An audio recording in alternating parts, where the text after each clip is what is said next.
où on louait Dieu, mais aussi un lieu de fertilité. D'un coup, la famine va tomber dans ces lieux-là. Et les gens sont comme perdus, je pense à Elimelech. Bien-aimé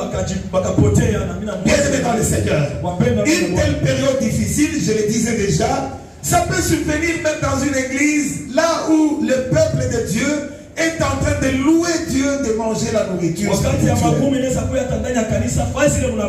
Une période difficile, on se demande si on va s'en sortir. Déjà d'avance, j'ai dit, vous devez toujours savoir, quand vous priez Dieu, le temps vient, Dieu va vous visiter. Quand il y a des temps difficiles et que vous priez et que vous continuez à servir le Seigneur, Dieu finira toujours par visiter son peuple. Dieu n'abandonne jamais son peuple pour toujours.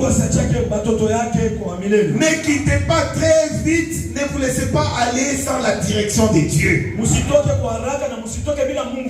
Quelle que soit l'obscurité, dans le thème, il est dit, les bontés de l'Éternel ne sont pas épuisées. Donc sa miséricorde est toujours là. Quand tu vois le temps difficile, ne fuis pas la présence de Dieu. Espère toujours en Dieu. Mets ta foi en Dieu. Écoute le Seigneur. Continue à servir l'Éternel. Bien-aimé dans le Seigneur, dans la maison de Dieu, nous ne sommes pas des spectateurs. Nous venons à l'église, c'est pour servir le Seigneur. Nous venons à l'église, c'est pour adorer Dieu. Souvent, je le dis toujours, quand nous venons à l'église, c'est essentiellement pour adorer. Nous venons à l'église parce que nous reconnaissons là la présence de Dieu. Nous devons avoir de bonnes dispositions. De bonnes dispositions de cœur. Nous devons servir Dieu avec une disposition d'amour. J'ai entendu déjà le modérateur dire, tout ce que nous faisons, si nous ne le faisons pas avec amour, nous sommes en train de souffrir pour rien. C'est quel amour? C'est l'amour d'abord envers Dieu, mais aussi envers, ça aura comme conséquence envers ceux-là que nous voyons.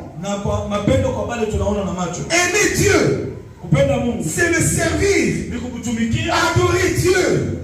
C'est être là disposé à l'écouter, être là dans sa présence. Regardez, la difficulté commence.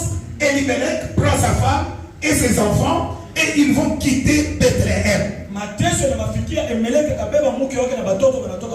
Pour aller où? Pour aller à Moab. Vers un peuple qui ne connaissait pas l'Éternel. Vers un peuple qui était sous la malédiction. Un peuple là où il n'y a même pas de temple de Dieu. D'ailleurs, il est dit de Moab. À propos de Moab, il est dit que les Moabites n'entreront point dans la maison de l'Éternel. Et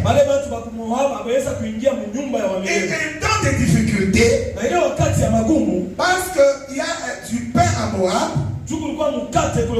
parce qu'il y a un semblant de vie à Moab, Elimelech, comme responsable, va prendre sa femme, ses enfants, pour aller vivre à Moab.